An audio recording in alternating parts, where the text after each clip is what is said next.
સુરત શહેરના અલથાણ વિસ્તારમાં સગીરા સાથે છેડતીના મામલે ગઈકાલે રાત્રેથી જ તંગ વાતાવરણ ઊભું થયું છે। લોકોના આક્રોશનો પારો એટલો ચડી ગયો કે પોલીસને પણ પરસેવો પાડી દીધો હતો।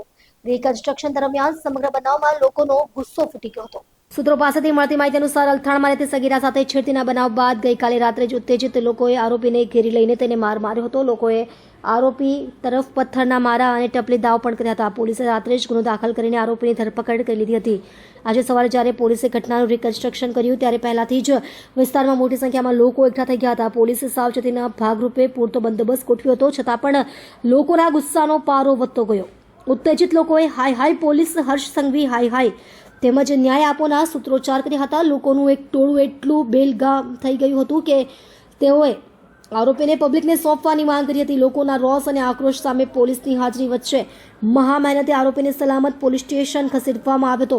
પોલીસ અધિકારીઓએ લોકોને શાંત પાડવાના પ્રયાસો કર્યા, પણ હાલ વાતાવરણ તણાવપૂર્ણ છે। વધુ કાયદો અને વ્યવસ્થા જાળવવા માટે વધારાના પોલીસ બળ તૈનાત કરવામાં આવ્યું છે। આ બનાવ સમગ્ર સુરતમાં ચર્ચાનો વિષય બન્યો છે।